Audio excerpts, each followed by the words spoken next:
Welcome everyone. Welcome back to Basics, a comic book podcast. This is a special edition, and some of you all who have been rocking with us for a while, about a year, you all know that this is a particular great subject matter that we're going to be jumping into. So, looking forward to continuing our Heroes in Crisis themed episodes with a bang. So we decided to utilize this comic books as a platform to discuss real life themes and issues. Our first episode delved into mental health with our DC heroes and DC's Heroes in Crisis. And then we ventured into an indie comic book called Eve to discuss the effects of the pandemic and the similarities to the book. And today we are finishing this three-part series. This has been a year in the making, which is why we're so excited. Right. And this series, we'll be talking about social justice in comics and highlighting some of those storylines, but most importantly, also going to give you some amazing framework and also some context. So we'll have an amazing guest that we are really geeked out about, and they'll be able to help us frame. And so I'll give you their bio in a minute. Hold your horses. I know you're all excited. I can feel the energy. So welcome to Back to Basics, the dopest podcast on YouTube, because we center our creatives and people first to translate the why in comics. So today's episode, it can be a little heavy, so I just wanted to give you a heads up. So if you need to take care of yourself and pause, go ahead and do that. I hate to use the word trigger warning, but just wanted to at least provide you that access so that you know what you need to do. Take care of yourselves. All right. We will be talking about comic books, but we understand that discussions about identities can sometimes recall trauma in all its forms. We want to make sure that you take your time, and we will address and point you to resources if need be. All right. My name is Gen X. You know who I am, and I'm proud to be one of the co-hosts of Back to Basics. I'm a Gen Xer whose identities are multi-layered and holds stories of direct and indirect trauma when it comes to how I see myself versus how the world sees me. And comics provided me with a gateway to understand self and empowering me during my most formative years. And now, as an adult, the learning never stops. It has never stopped. And that's why I deem today's episode an important one for us to go full circle and use the medium to connect the dots with understanding and intention. So I'm going to pass it to my brother from another mother, Tempos. What's going on, guys? Your boy Tempos, the second co-host. You know how I do. You know how we get down. I bring a mix of comments and culture directly to you. And before we even move forward, please, guys, do us a favor. If you like our content, please like, comment, share, tell everybody. We want to make sure y'all involved on what we're doing. We want to make sure we bring the best content to you guys. So make sure y'all hitting us up on IG, right? And at the end of the day, we do this the Brooklyn way. So let's get this started. Oh, awesome. So yes. So again, make sure that you follow us. You can count on us to bring amazing content, especially today. Remember to follow us on IG. We're on Back to Basics _ comic podcast. I know it's a long title, but the more you come, the easier it gets. So just make sure that you are tagging us. Now back to the show. So I'm so excited to have this guest here. We've been literally talking for about a year, and Dr. Drea Letamendi is a licensed clinical psychologist, media consultant, and two-time TEDx speaker. Woo-hoo! And has partnered with gaming, television, and film companies such as Marvel, Disney, and Warner Brothers Entertainment. She has a private practice as a behavioral science advisor for the gaming, visual effects, and entertainment media industries, and has written publications about the positive impacts of media storytelling on mental health, as covered in The Atlantic, The Guardian, and the Los Angeles Times, y'all, big time. She created and hosts the Arkham sessions, which I think I went through almost all the episodes. I don't know how I did that, but I did it at work. So I'm kind of at home and at work.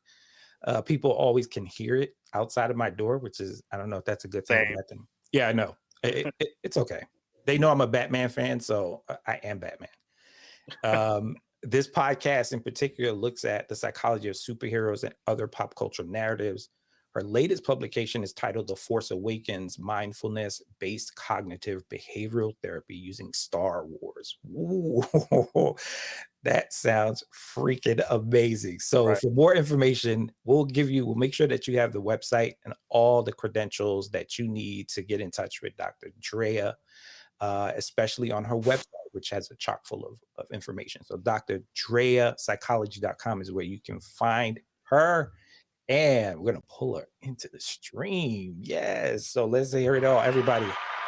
Yes, the virtual clap, the praise. Thank you so much.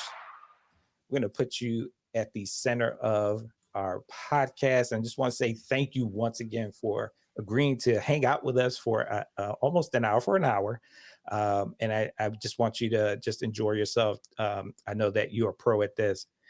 We are just starting our second season, so I still feel like we're still making our, getting ourselves acclimated as well. But I wanted to welcome you, Dr. Drea Letamendi. How are you? How's everything going?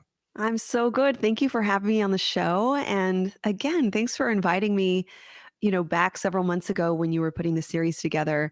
It's such an honor that you thought of me as a part of your series to really just illuminate and just shine light on these topics, these really critical themes that come up in comics that look like, I was coming up in the 90s, starting to read comics, starting to just sort of like place myself in the world, in society. And these were the stories that caught my attention. These were the stories that allowed me to position myself and place myself with respect and dignity when, others didn't. So, yeah, I know we're going to get into a deep dive there, but comics, I just want to say, if it's not already obvious, comics are such important, holds such an important place in my identity. And I can't disentangle comics from my personhood or my profession. So it's such a delight to just like sit down and dialogue together and talk about how comics have had such an impact on us. Yeah, we're so excited because we have a professional like yourself who has their hands in everything, doing all types of stuff that are intertwined with our favorite medium. And some of the stuff is, I'm sure, is nostalgic, but as you said, we also tap into those identities and be able to kind of like look at the storylines and really connect with this. And it's been a 360 for me, or 180, I should say. I'm thankful that we have you as the subject matter expert, the psychological whiz, and the comic guru all in one to be able to talk about this medium at large. So if you're ready, just going to jump right into it. Let's So do it. let's talk to us about who you are, where you come from, your upbringing, your identities and influences. Yeah, so I grew up in a suburb in Los Angeles County. I was coming up, as I said, in the late 80s, early 90s. So, about the time that I started to discover comic books and watch animated series and things like that was like, the early 90s, Batman the animated series, X-Men the animated series, Nice. grabbing all the comic books. I was kind of a bit of like an outcast. Um, Somewhat, I'll say like I was a nerd. I just liked to study and read. I grew up in a mixed race household. So, at the time when you're a kid coming up, sometimes you don't realize how different you are until you start to experience things that kind of remind you like, yeah, you're an outsider, you're marginalized, you're kind of weird.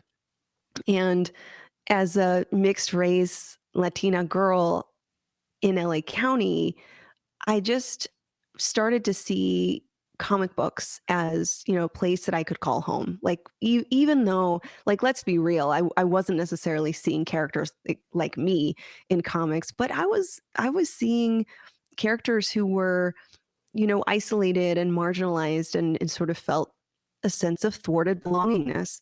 And they found in their superpowers their sense of strength and resilience. And it really helped me kind of just, get along with myself, like accept myself, even though I didn't feel like I was accepted in my sort of like my social situations. And then I went to college. Education I'm from an immigrant family, and education was so prioritized, such an important part of our upbringing. Just reading, connecting with literature, and all honestly, like not watching too much TV, not, not look, it was the 90s, right? So there was a lot of scariness that my immigrant parents probably had in mind that now I realize, like, don't get into drugs, don't get into gangs, like that these were things that I probably didn't have an interest in, but those fears were so ingrained in the bigger culture in the 90s, right? Right. So I sort of felt like education was almost a surefire way to stay out of trouble. And Mhm. luckily, I just loved to read, and I loved school, and I was an academic from the time I could, could could talk. And I went to school and realized as I was in college, I went to college on the East Coast at Cornell University. Mhm. And if I, talk about feeling even more like an outsider, I thought, maybe I'll find my people here. And I didn't. And so I sort of withdrew even more. And that was probably for me the darkest time. If we're talking about mental health and we're talking about feeling a lack of belongingness and isolation, I think my college years was a big struggle because I wanted to find the nerdy kids. I wanted to be authentically into the things that I was into, but I was also it's a big life transition, right? You're supposed to think about careers, you're supposed to think about um, how to be mature and how to move and develop into the next chapter of Right. your life. And comic books didn't align with that life change.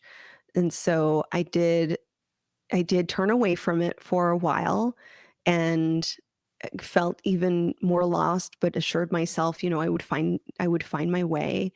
And it wasn't until grad school that I felt a sense of connection again, like it was calling to me. You've got to get back into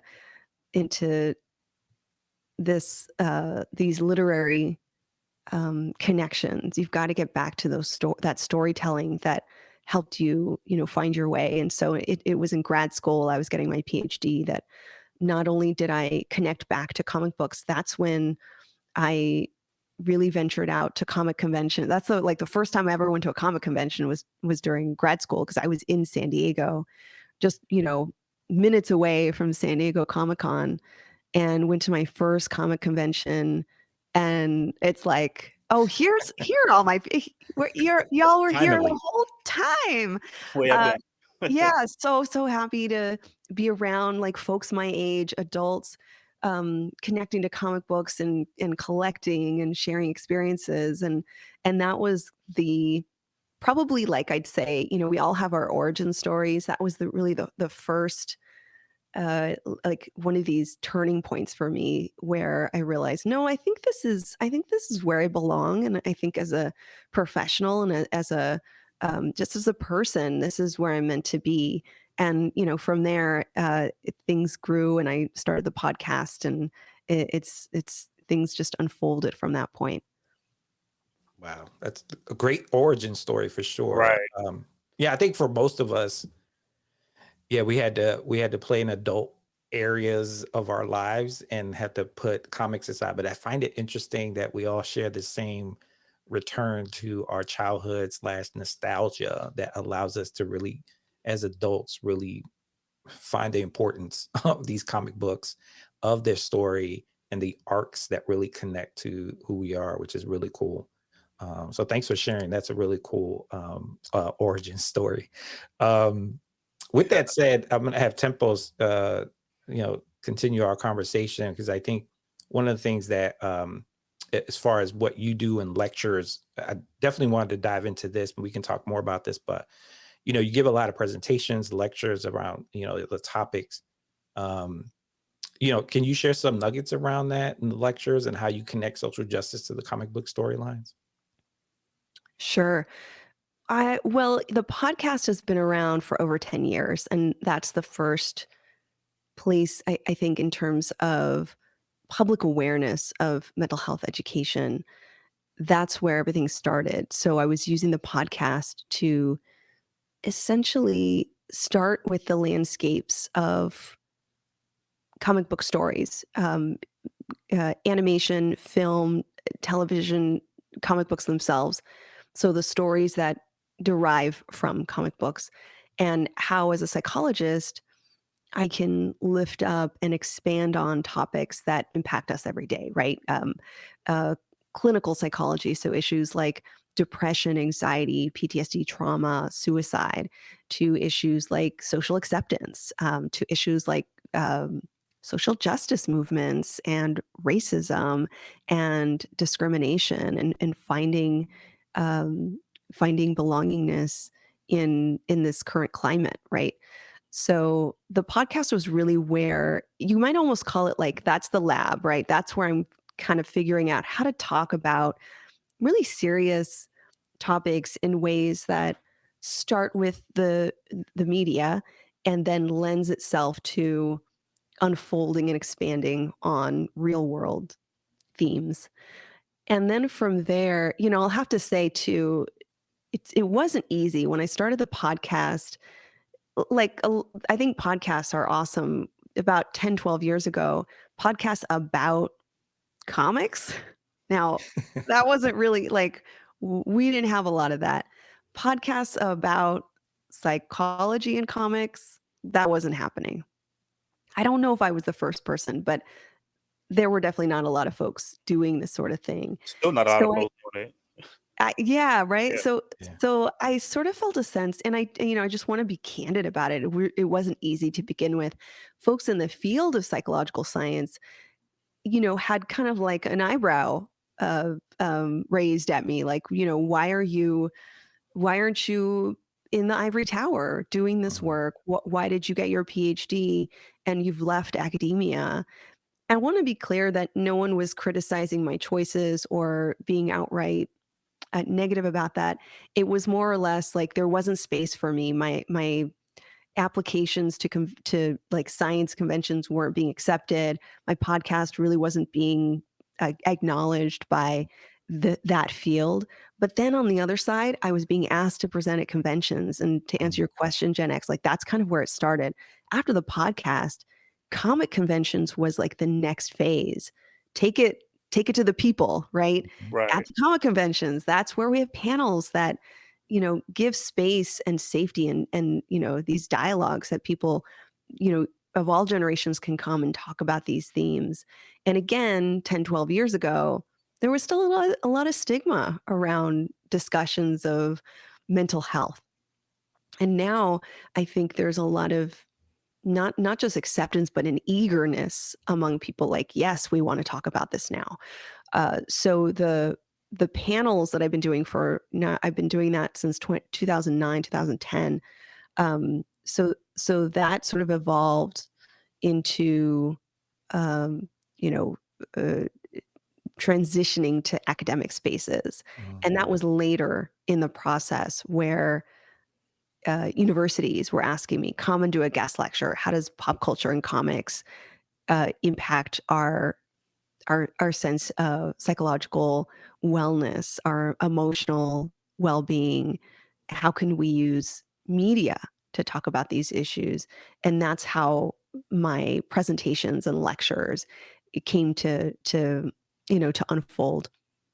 That's awesome. I mean, in the end of the day, there's more people that can relate to what you're talking about when you go to comic conventions. People that read comics, I'm like me personally. I read comics because, like you, it was that or gangs in Brooklyn, right? So I got into comic books. I got in because of comic books. I got into literature. My first book was Hamlet, right, and things like that. So I'm glad that you actually go to conventions and talk to that field because there's actually more people that can relate to what you're talking about in those fields, in my opinion. Yeah. Yeah, for sure. And I also want to stress that the medium itself is it's part of literature. Like it's part of the historical, the genres that we are tapping into are historical by nature, whether you're talking about African gods and Greek gods and Roman gods and so on and so forth. These heroes that we've been able to tap into really personify a lot of the humanistic traits that we all aspire to be. And then some of the things that make us also look at the villain side and appreciate that as well as part of the Right. human condition. So I mean, just like Batman, he has strong will, so he's able to conquer and fight, and have justice, right? If not, then he would have been one of the worst villains out there in Gotham. That's true. We could have a whole deep dive into the psychology of Batman. And honestly, Batman is the first character. This is not a hyperbole. Batman was the first character who kind of pulled me into the profession of psychological science, because the way Batman thinks, he's a detective, right? His thought process is, look at all the evidence, look at all the clues, use good judgment, use discernment, don't be hasty, don't be impulsive. And that is what the scientific endeavor is about, especially when we think about psychological science or behavioral science. It's a really it can be a muddy science, because we're looking at human behavior. We're not looking at petri dishes. We're studying, observing, and assessing human behavior. And so there's a lot of there could be a lot of bias and human error to that process.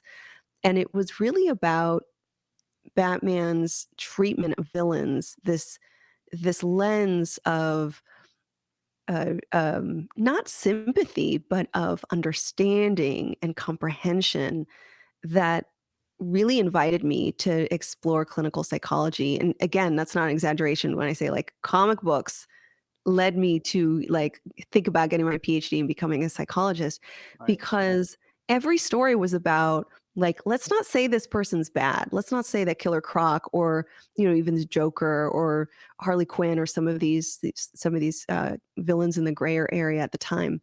Let's not say that they're bad. Let's ask the question, what happened to them? Mm, What is in their experience, in their past, in their trauma, in their history, in their generational history, that leads me to better understand the choices that they're making? And that is what, I sort of chuckled a little bit, making fun of growing up in the 90s a little bit. But the reality is, that was such a time for, young people. We didn't have the internet. Like, let's be nope. real. This was a time where we didn't have cell phones, we didn't have the internet. And what it's so interesting, what we were seeing on our screen in news media was really profound. And what we saw were Black and brown people being villainized. Hmm. This is what, especially if you're in LA, this is what that type of media storytelling, that is the story that was being told about us. But when we look at what was happening in comics in the mid 90s, that was a different that was a completely different image of what these stories were. And again, if there's any urgency even now to think about how media impacts people's perspectives, opinions, and sense of compassion, I'm not going to go to Hmm. news media for that. I'm Right. going to go to these comic books. Yeah. Yeah. And thank you for bringing us back to the 90s, because Right. that time was a really tumultuous time when I go back and think about Rodney King verdict and the beating that he endured. And then we also had a lot of, like you said, of villainy of Black and brown Yeah, folks. gangs was Yeah. rising at that time, especially in New York. Yep. And even before that, in the 80s with the crack epidemic, and Yeah. those are so, like, societal pieces that are racialized in so many ways that people to see it. For example, even Green Arrow, that storyline, Green Lantern, Green Arrow, where Green Arrow's and Green Lantern decide to take a trek across United States to really gauge, like, what's humanity like, and how are we interacting with them as heroes. Because Green Lantern gets approached by an African American man, an elder, and he says, you help everyone else, but what about us Black folks? Mm. And that was the first time that when I read that, I remember going, whoa, what are we venturing into next? And so you start to see a lot of this kind of eking into this space of creators and artists and writers. Um, but we kind of, I feel like we're at a political standstill almost in talking about those things, and we'll get more into that. But I did want to jump into the X-Men, because I think that the X-Men hit on every identity possible. So comics have a story, a storied history, a sordid past around isms as early as being of comic strips, right? So the refusal to place people of color in heroic roles. We saw that as Lobo, the first black cowboy in the early 1900s, and how trans, and also the storyline that I'm reminded of is their transracial Lois Lane, when she decided that she wanted to go into basically become a black person and Yeah, I remember that report comic. on it. So it was a lot of stuff that was happening in the early 1900s. And so I jump forward and you look at how the X-Men were kind of conveyed, and looking at those relationships around their identities. The X-Men debuted in 1963. And even that core group was all white folks as well. The mutant gene was kind of like the connector. They all had different powers, but then you see the new group that comes in, the new X-Men that come in. And so we're starting to see how Stan Lee kind of navigates that. Now, he didn't intend to, obviously, to talk about these social issues, but he does say in interviews that it was in the back of his mind. He just didn't want to put it at the forefront.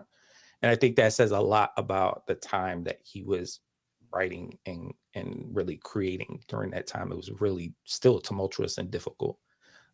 So you had stuff like, the bombing in 16th Baptist Church. Medgar Evers was assassinated. Dr. King was in the struggle. You had Malcolm X. And so, you can definitely do your homework around Stan Lee. But he'll tell you, I didn't intend this X-Men thing to be about identities and the inequities, but it's a great opportunity. It's always been a great opportunity for me to have that be a part of the play and the conversation. So I wanted you to talk about X-Men because I know you have some expertise around that as well, presenting around that. You talk about the underlying social nods within comics, TV, film, in regards to these complex characters and how they're represented. Right now, we're covering X-Men, the animated series, on our show, The Arkham Sessions. And not to be confused with the current run of X-Men 97 that's Yes. currently on Disney Plus. This is the show back 92, 93 that started it all, just in terms of where X-Men 97 is continuing. And so, once again, this is what we did with Batman. We covered every episode of Batman the Animated Series and just really explored with thoroughness what we're seeing on screen and how the writing and the character development and the relationships, the losses, the grief, the mental health, how it's all coming up. With Batman, it was so profound, and that show was based off of the comics. X-Men, the animated series, and the current run, X-Men 97, are so much more based on the comics and originates from that source material and brings that to life. So we've been able to, just even from that first episode where Jubilee is being hunted down by the Sentinels and brought into the X Mansion and meets this team of sort of semi-militarized, semi-pacifist scientists and soldiers, it begins the whole dialogue of how do we survive in a world that treats us as second-class citizens. And there it goes, from the launch, all these conversations that we can Right. have about identity development, being mixed, being able to pass, some of the X-Men. So for folks who are less familiar, mutants, actually, mutants are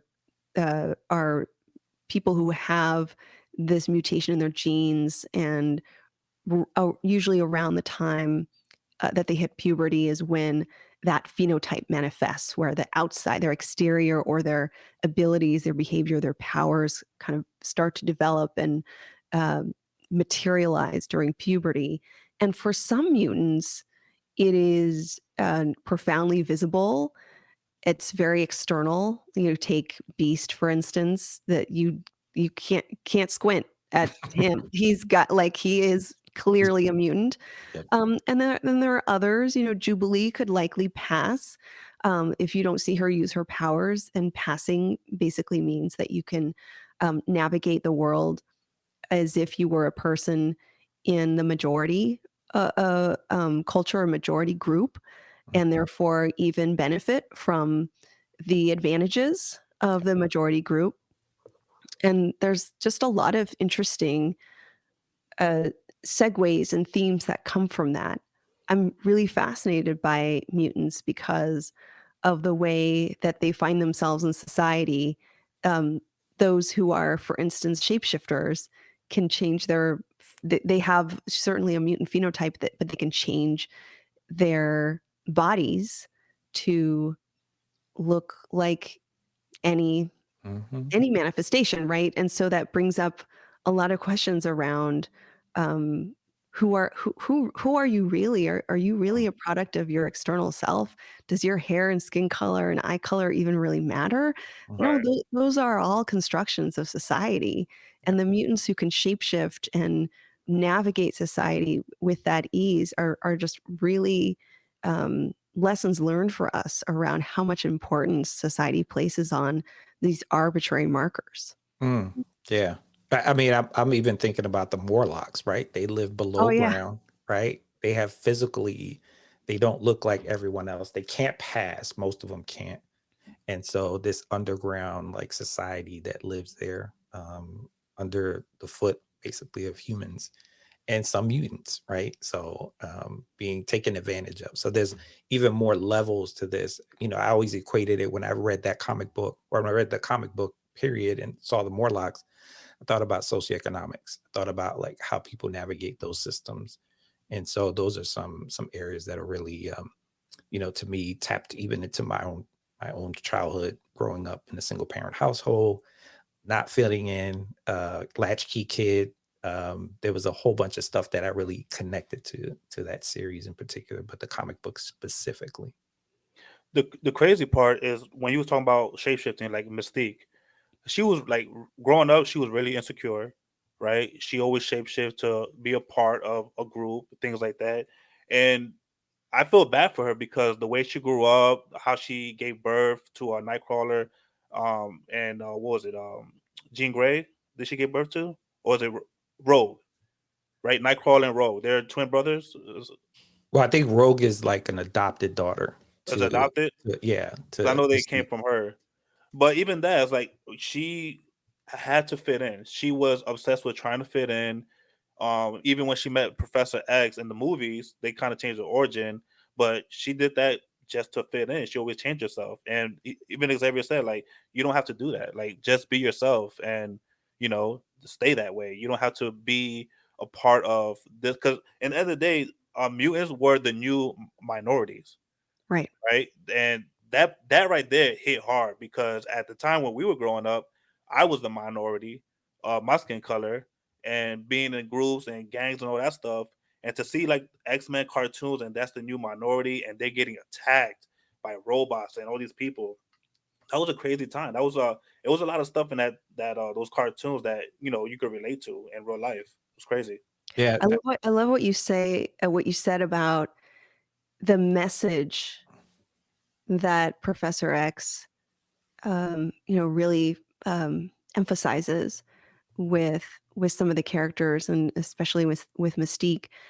And I think, again, some of this involves subtlety. And you're right, like the way that the comics were written, like look, if you read a Chris Claremont comic, it's no longer subtle. mhm, It's no longer allegory, right? It's really much more direct. But you just named a subtlety that like I actually like I take that gem and I think about it a little more because, you know, some of us do change ourselves to be accepted. We Yeah, still do that, right? mhm, How I speak, how I, use the cadence and sometimes try to, I was very young in a bilingual household, how to learn how to speak English in a certain way, how to dress yourself, how to fix your hair up, how to even do your makeup for women, how to dress, how to present yourself so that you are um, presenting yourself in a certain way for what? For mhm, acceptance, for a sense of acculturation, sometimes even like sometimes even for success. Yep. Am I going to get that job? And am I going to get that interview? Am I going to get that raise if I, tweak and fine tune and use these subtleties of shape shifting Mhm. culturally to get what I want? And I'm not mad at the mutants who are like, yes, I will. Like I'm not mad at the mutants who decide to use their this like real skillful body and social navigation to be successful. I don't hate that at all. I think that's something to kind of raise up. And I love that you mentioned that. Yeah. Yeah. Like Beast, he owned up to it. Beast was a scientist and he loved that he was, a beast. He didn't want to change himself. And he would go up gladly on a stand and speak about whatever he needs to speak to, however you look at him. So he's one of the people that I really respect because he didn't care. And that's because Professor X, he kind of told all of them coming into the House of Mutants, it's like you need to when you come in here, you need to be who you are. We're gonna help you Yeah. manifest your powers that they get from stress. They manifested from stress, right? And the turmoils that they go through, he helped them, and then now they are who they are. Look at Cyclops, right? He has a lot of origin stories. Look at Storm, like she got with T'Challa. She's a queen. She's Black Queen that beautiful Black Queen that can stop a storm. She's the most powerful mutant, I think, personally. Her and Magneto, but that's another that's another story. But end of Yeah. the day, man, I just like how Professor X did. He did a great job in terms of like, hey, listen, be yourself. You don't need to change. Just keep doing what you're doing, and let's just move forward. And I then you love have the antithesis of Magneto too. That's the other part Yeah, that I think a lot of people gravitated towards as well. You brought up a great point, which is who is actually a villain when you think about right, it, right? right. Like you think about why this connectivity to even so-called villains is such a thing. And I think for most people, you think about Killmonger in Black Panther, African Mm-hmm. American, just basically he's fed up. And so there's also that conversation and the connection to um, I'd say the diversity within the cultures, within the race, ethnicity, within the spectrum of, identities. That's really interesting because, people always talk about Professor X being Malcolm, being Dr. Martin Luther King, and then Malcolm X being a Magneto being a Malcolm X type of style. But I actually think that they're kind of a combination of both. Yeah, their It's a values were really the cool. same. Their Yeah. values were the same, but they did it differently. And Yep. because of that, they always bumped heads. But Magneto, at the end of the day, he wanted to protect the minority group that was getting hunted down. Right. He even made a whole civilization like Doctor Doom to protect those people Yeah. because that's what it came down to because it was getting so hectic and, over here and with regular humans and everything. So he took them. And a lot of people wanted to stay and try to fit in. But again, what happened? Future X-Men Future Past, Yeah. it still went downhill. Yeah. we Not to navigate this, because I think you touched upon it. I would love your take on the 97 X-Men and where they took Right. that, because there's been a lot of conversation around like how they've, I don't know, people talk about woke culture and so on and so forth, and how, all this diversity, these diversity guidelines are now affecting how they're coming out in these comic books, in the medium. So is there a possibility we could talk about that in connection to the X-Men? Because I think that's the most prevalent. Most folks didn't like the whole conversation around Morph and his gender identity and sexual orientation, and just basically how he expressed it. And why was it a part of the conversation? And tapping into that particular area, or even, thinking about immigrant communities and thinking about all those things that now 97 seems to be like really diving into. So what's your take on that, the backlash, and how readers and moviegoers are going to react in the future? It's a lot of noise right now, and I think the that's sort of what the landscape is, and what it might be for some time, just in terms of the internet having its own grip on how we understand, process, and consume media. Again, coming up we hit this there's a and I apologize if I speak of like pre-internet as a time that was pure or nostalgic, but when we were reading those comics, we didn't go to the chat rooms or go complain on Reddit or anything. Like if we had friends, and I didn't have friends that were reading comics really, but if we had friends we might talk to them, but otherwise we would use a lot of critical thought, a lot of our own sense of discernment and judgment and processing. And this is why media literacy is so important, Mm. is that original thought and our own sense of this interaction and engagement between ourselves and the story is Right. psychologically really important. And I really encourage people to start there. It's not a bad idea to read, listen to podcasts and read reviews. But start with your own original thought and like, how did it impact you? And did you feel a sense of representation or seeing some part of your story on screen? Or did you not? Did you feel as though there was something new that you experienced? Uh, the we had the great pleasure of paneling with both Eric and Julia Leewald, who were the consulting supervisors of X-Men 97. Also, JB Ballard, a writer on X-Men 97, on a recent panel at WonderCon. And we've paneled with the consulting supervisors back when we were talking about the original X-Men animated series. And both of those creators and writers have said, like, look, this character has always been a shapeshifter. Others have said this character has no gender. This character has always been in this non-binary I know. Yeah. existence, and all we did was give them a pronoun, or we might you might use a different pronoun Mhm. that seems well contextualized in today's culture.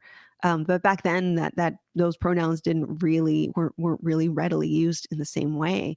So I don't necessarily experience it as a huge change. I sort of see it as how this character would exist today as opposed to 30 years ago. And I embrace it. I find that change is likely going to feel very accepting for some audience members and folks who feel like that's that character is helping them feel seen and helping them feel a sense of acceptance. The thing about 97 is that, again, they're still pulling from the source material in how they garner these stories. And so that's really interesting too, right? Like this was a lot of these stories, a lot of these Mhm. beats were in the comic. Storm losing her powers, Magneto and Rogue having a romance, like some of these things were already in the comics before.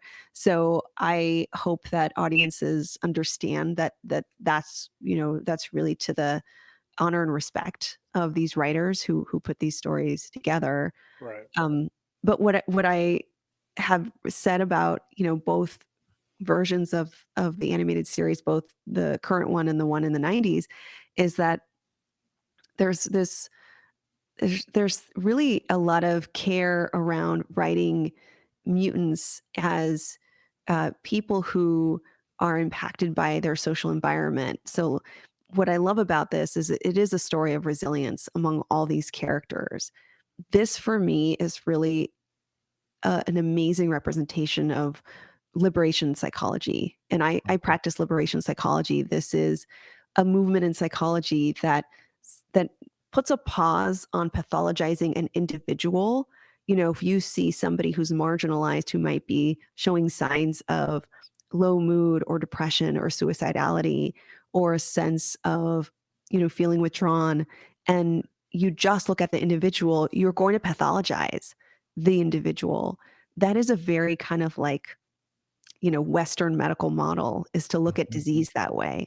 But a strength-based approach is to look at what are the social, environmental, transgenerational factors. What are those social contributors to this person's health and well-being? And Mm. and X-Men is about that, right? Like these folks are not unwell, but are they in distress? Are they experiencing trauma?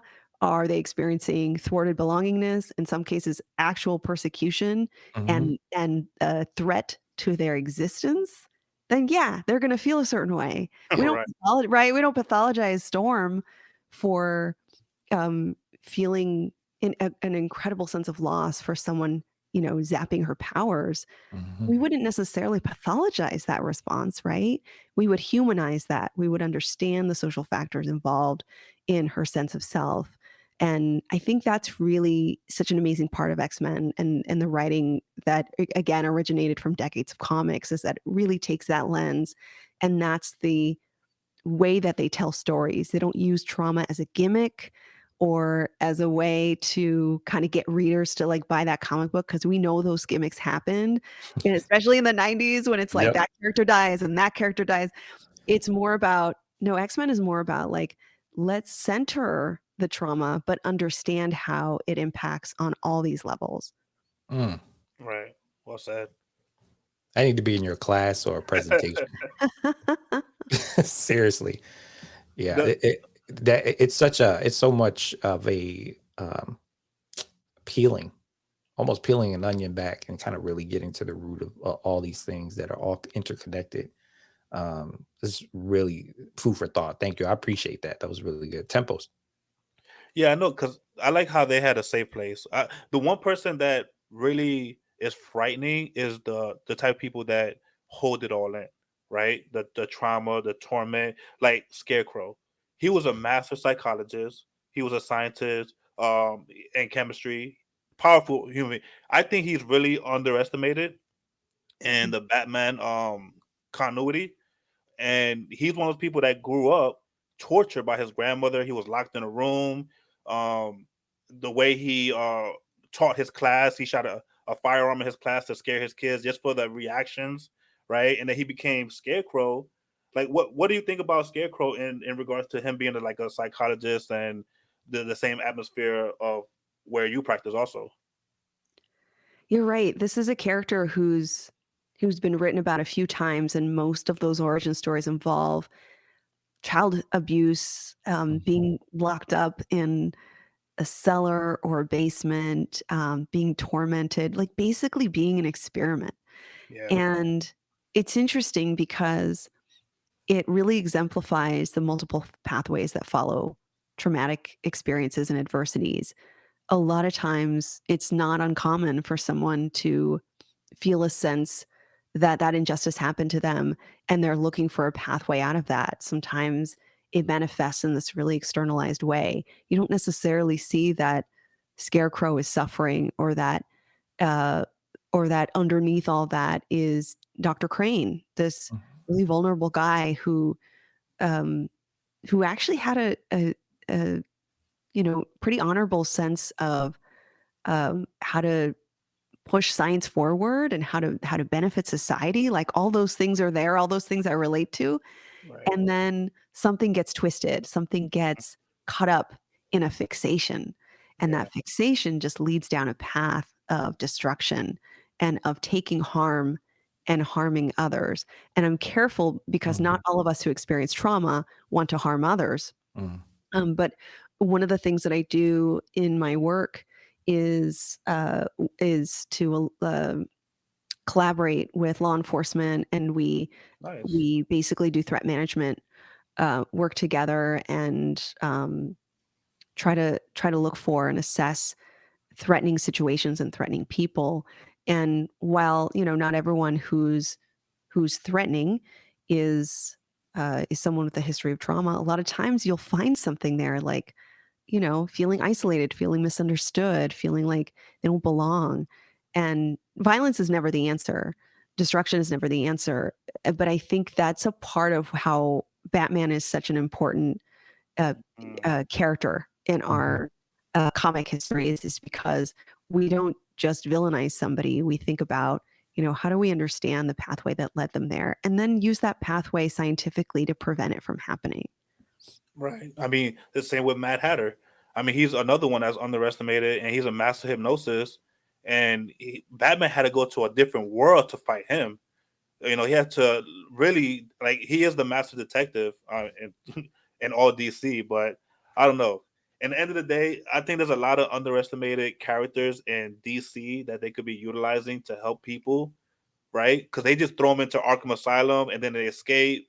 But like you said, Batman is one of those people that could combat it two different ways. He could either beat you up, right, or and throw you into Arkham, or talk to you, because he did talk to a lot of these characters and try to get into their heads and make sure, like, I want to help you. I want to make sure that you're good when you come out. And he did help a lot of people in some origin and not continuity in different worlds, but he did help a lot of people and not just beating them up and breaking their arms and stuff like that. What he's known for. That's right. Yeah, that not to belabor the point, but I think the Batman series itself also is an all-encompassing tap into a lot of these social issues that we encounter Right. in life, period. You know, I was thinking about the abuse piece and socioeconomics and thinking about how that's all interrelated. And you know, you have folks who don't manifest that in violence, but you know, I think that it also speaks to kind of like, you know, you reach a threshold. What does that look like? How does it manifest? And so that could manifest in genius and kind of going in a different direction, Right. or the so-called, you know, villainy side, which if you really break it down, it's probably more or less a, you know, self-protective state in which you are just Totally. basically, you know, protecting yourself. And So and can we speak on Magneto for that too, right? Like yeah. you brought up Magneto and the comparison between Magneto and Professor X. What is actually quite sophisticated about the comics is that you don't necessarily get the sense that one of these perspectives is the right way. Yep. In other words, sometimes Magneto is portrayed as a villain, but sometimes it gets muddy and it's unclear. And sometimes Professor X makes decisions that makes him more central to creating harm Mhm. for, and sometimes repeating, like re-traumatizing harm, re-traumatizing Yeah. the X-Men in order to, follow through with his ideology. And I said it's sophisticated because as you're reading these comics, you get a sense that, like, I don't think at any point do these writers really decide or have encourage you to decide who is right and who is wrong, but rather to encourage you to engage in this exercise of your own sense of liberation and social justice. Like, what is the way? These folks are persecuted, they're entrapped, they're captured, they're put in internment camps, they're tortured, they've got collars around their necks. Like, this is not subtle. Yeah. These folks are enslaved. Yeah.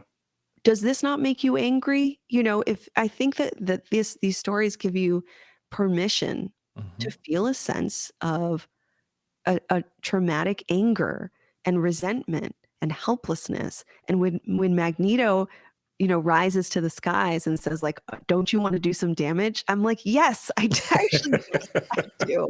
I'm so pissed off, right? Yeah. Yeah. Um, and there's some, if you're engaged and as an activist, there's a lot of allegory here for how we participate in social justice movements. That some of us are more like Professor X in our kind of steady, calm, we're going to coexist mindset, and some folks know that you have to dismantle the system. You really have to go in and be a destructive force and make those A sacrifices. hammer. Mm.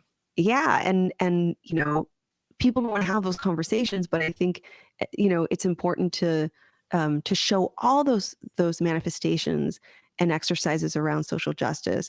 And you also, like, let's know that in between you have a bunch of characters who are active in social justice, characters like Beast who will, essentially, practice this, like, mental fortitude and this long game of, like, Mhm. science and knowledge is my weapon.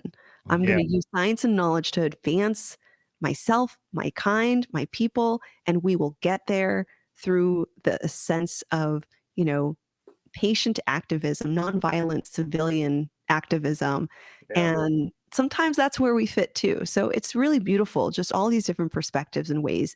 And I never felt that the writers were trying to like force an idea on us that way. Agreed. I agree Agreed. too. Yeah. Tempos, I can't believe that an hour has almost passed, and I have so many more questions, but we're gonna have to make sure that Dr. Drea, I wanted to at least give people some resources so that we can also talk about even in your expertise, because you talked a lot about the mental health side and support for that. But I wanted to show on the screen a couple of things on our resources. These are some things that we really talked about today and navigated through this Heroes in Crisis series. But I just wanted to at least give some people some guidance. You probably will see this and need to pause if you want to, gain that some of this information and put it, take a picture of it and or utilize it for either yourself or someone else. But again, these are some helplines specifically. But again, if you need immediate help, please get it. Call 911. Talk to anyone and everyone that you can. And there's a lot of options out there in our community and in our world to really support. So again, we have areas of suicide, crisis lifeline, so on and so forth, and prevention. We also have disaster distress. We have abuse and assault and violence. Again, these are some readily available, and I would say they're all free in access, which is a huge thing, right? So and then we also wanted you to also talk about finding treatment. So substance abuse is a part also of our trauma sometimes, and so it manifests in that way. So if there's folks who want to get some support specifically around abuse or disorders, addiction, mental health issues, make sure that you are contacting findtreatment.gov, and they can give you a plethora of different options for you. But these are some other areas that we think you might want to tap into, and particularly if you need some help and support. I did want to also lend another website that I'd like for you all to see. University of San Francisco has really great resources, and a lot of them, as you can see here, the American Civil Liberties Union, Anti-Defamation League. It's a lot of resources at your disposal. Black Lives Matter. Crisis text line. Yeah. Yep, crisis text line. And there's also, we ever think about the person, but there's also the connective family and friends who also need care and support. So make sure that you're tapping into that. So again, you can find a lot of these things online. They are, for the most part, free. I would say nonprofit status. So these are some really great areas for you to connect with. And if you're looking to get into social justice, as we talked about today, there's a ton of local opportunities that you can get into. Make sure that you are at least inquiring about them, and pick and choose what you'd like to get involved in, feel your soul, or even get connected. Some of us, we were just talking about folks who kind of pass, right? And so they are finding themselves as they go. Take your time with that, but also get involved with folks who may look like you or may not look like you, so that you get a great understanding of their journey in life. And so I wanted to at least show that. But Dr. Drea, do you have any other resources and things that people should consider as well? And I'm also going to put your information below regarding how your website and also your IG, how people can connect. Terrific. Those are wonderful resources. I want to almost like underscore 988. We know that 911 has transitioned their crisis line, the National Suicide Helpline and 911 have transitioned the crisis line to 988. I have participated on a consortium that talks about making the 988 facilitators, administrators, and therapists more culturally diverse and more aware of how to be culturally responsive. So I just want to encourage folks to use that line and know that they're working on that line being for everyone. The Trevor Project is also free and offers a chat line and a text line for especially for youngsters who are LGBTQ plus. And latinxtherapy.com is a site I've been recommending to folks who are specifically looking for Spanish language or Latinx therapists who, there's not a lot of us. And so finding folks who you feel safe with and comfortable with, who might be culturally responsive, that's that site. And Black Girl Therapy is another site that I highly recommend. Wow. So you have everything at your disposal. If you're ever in distress or you know someone who's distressed, please, I hope you come back to this episode. You jot everything down that we just spoke about. And I hope you're inspired that you can make a difference, and that whatever your journey, that it is definitely one of those things where you are not alone. So making sure that you're navigating those Yeah. spaces. Just Okay. reach out, guys. If anything, if you need to talk to somebody, please reach out to somebody, family, friend. If you can't reach somebody, reach out to us, right? We're on IG. If you have questions, anything at all, just please reach out to somebody, man. It's not healthy holding everything in. Just talk. Just talk and get it out. And we can move forward and help. Dr. Drea, we had a slew of questions. We got so deep into Yeah. everything. I think we did a great job. I would love to have you back in future episodes, but I wanted to thank you on behalf of our podcast for just really, providing us with so much content, so much context, and so many resources. And it's for anyone who wants to find Dr. Drea. We also would want you all to also hang out at her website, which is amazing as well. And you can kind of see the connections that she's made over the years. Again, your pathway can be similar or different to Dr. Drea. And so just get involved, tap into a lot of the resources. You can see her podcast, the Arkham Sessions. Get through it. It's been 10 years. So you got a lot of listening to do and a lot of writing. And so, as you can see, Dr. Drea is very active in the circuit. And I'm looking forward to seeing you hopefully on the East Coast, or maybe I have to travel over to check you out over in the West Coast, wherever you are, because you are a treasure to our community and we appreciate you wholeheartedly. So thank you so much. On behalf of the team, my name is Gen X, and this is Your boy Tempo. Tempos. And then we got And Dr. Drea, would you like to do any parting send off? Any words of wisdom? Just thank you so much again for having me on as a special request. It means a lot as a nerdy kid who didn't really kind of, feel I belong to very much. This truly means a lot to me to be asked to join you and be in conversation. And lastly, yes, please join us on Instagram. It's at the Arkham Sessions if you want to get involved in our community. And we've just opened up a Discord in the last year. The link is in the Instagram bio. At the Arkham Sessions. And be kind to yourselves, take care of yourselves, be compassionate towards yourselves, and reach out if you need anything. Thank y'all. And this is Back to Basics, a comic book podcast, and we are wrapped up. Thank you so much for finishing out our third and final installment of the Heroes in Crisis. Dr. Drea, you are the bomb. So thank you so much. Appreciate you. All right, y'all. Have a great one. And we'll see you on the next episode of Back to Basics, a comic book podcast. Peace. Peace. Catch y'all later.